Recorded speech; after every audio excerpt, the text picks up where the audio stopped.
RG3 is hurt again, this time with a coracoid fracture.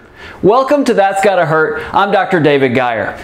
Robert Griffin III made his way back out on the football field, this time as the starting quarterback for the Cleveland Browns. After all he's been through, his amazing first season in Washington that ended basically with him having knee surgery. He tore his ACL and LCL. Then, not too much longer, dislocates his left ankle. Then has all the battles for who's going to start. Is it going to be RG3? Is it going to be Kirk Cousins? Issues with the coaches and the team management. Gets traded to Cleveland and now gets his chance at a second start. And apparently looked great in preseason, but week 1, injuries strike again. This time, it's a coracoid fracture of his shoulder. Now, you may think, what in the world is the coracoid? Well, this is really uncommon, so this is a good chance to talk about it. This is a small part of the shoulder blade. Yes, that's in the back of your shoulder, but this is a small part of the shoulder blade in the front. It's about the size of the tip of your little finger,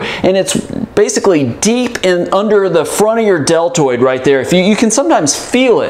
And there's a number of important things that attach to it. One of the heads of your biceps tendon at the top of your shoulder attaches to it, and some of the stabilizing ligaments at the AC joint attach to it as well. Now, fortunately, when you break it, that doesn't typically need surgery. Now, let's be fair, we don't see this very often. In fact, as an orthopedic surgeon, I've never seen one of these in sports. I've only seen them when I took trauma call at a level 1 trauma center. You would see them very rarely with things like car accidents. So this is really uncommon, and we don't have a lot of data on these injuries, quite honestly. We can't predict, 92% get back to play at X amount of time.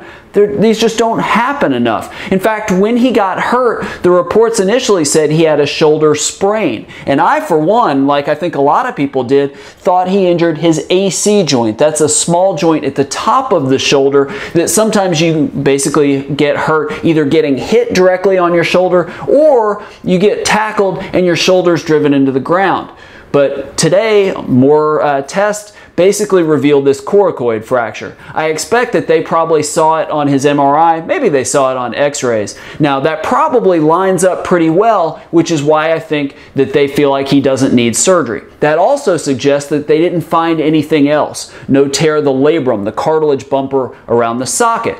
No tear of the rotator cuff tendons. Those are stabilizing muscles and that help with overhead activity and strength, that type of thing. So that it suggests, by not needing surgery, no other damage. Now, the team has said that they've placed him on injured reserve so that he could miss the rest of the season, even though they're hopeful that he will be back later on. By being on injured reserve, he will basically not be able to return until week 10. He has to miss 8 games, even though he can practice with the team in 6 weeks. Now, there's a couple things that I think to look for, either as a fantasy fan, maybe you're a Cleveland Browns fan, there's some things I would tell you to look for that might suggest that yes, he will miss the rest of the season. I think I would look for maybe it doesn't heal as quickly as you would like. Again, I think it should be solidly healed in about 6 to 8 weeks, but that'll be something that the doctors figure out as they get x-rays week after week to assess its healing. Again, we don't have a lot of data on this, so it could take longer than that.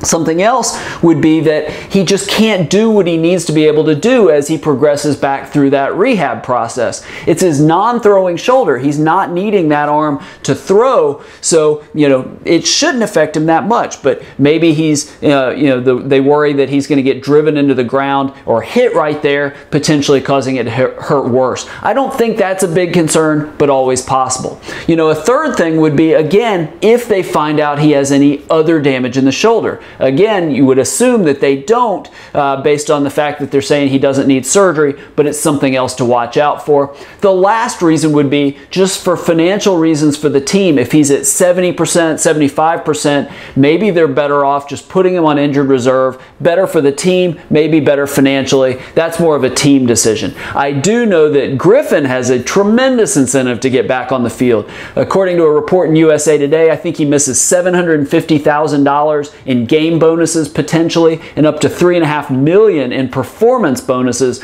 you know, by basically not being out there to play. So yes, he gets his $3.2 million base salary, but still a big deal financially.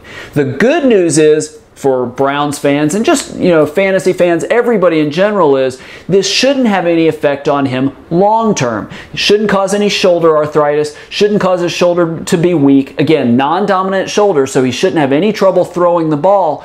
You know, I know that there's this injury prone label, but he's had really freak traumatic injuries. I think this is hard to label him as injury prone based on something like this. Now, one thing that potentially you could fault him for is what he's been criticized for his whole career, and that's that as a franchise quarterback, a starting quarterback, you've got to protect yourself. He's always been willing to run, you know, get the few extra yards, but at the risk of getting hit. That was an issue in Washington, and there's talk that, you know, they've been talking to him about that in Cleveland.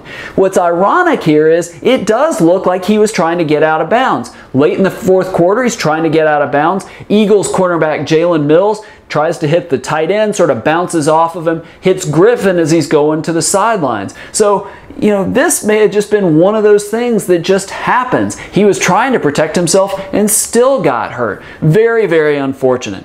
I'll tell you, for one though, I would love to see him back. I still remember that first season, how electrifying he was. He was just amazing, and I hope he gets back to that. He's had a long road, really tough injuries, no doubt about it, but I really hope to see him back. Okay, that's it for today's That's Gotta Hurt. Tomorrow I'm going to be talking about Cam Newton, some of the helmet-to-helmet blows he took from the Denver Broncos defense, and what the NFL should be doing about that, not just for Cam and for quarterbacks, but players in general, and the NFL concussion policy, how that went about in week 1 of the Panthers-Broncos game. Wednesday, I'm going to be doing an injury roundup. We're going to talk about all kinds of injuries, not just the NFL, but mainly in the NFL, but maybe a couple baseball, soccer, a couple other things, injuries that you want me to talk about. If there is an athlete whose injury you want me to discuss, below this video in the comments, leave that player, leave the injury, and I'll talk about that on Wednesday. And Thursday we have something I think a little fun for you as well. Thank you for watching. If you want to see more episodes this week and all throughout the year of That's Got Hurt, subscribe to the video channel. You'll get those delivered directly to you. Thank you so much for watching. I look forward to seeing you tomorrow.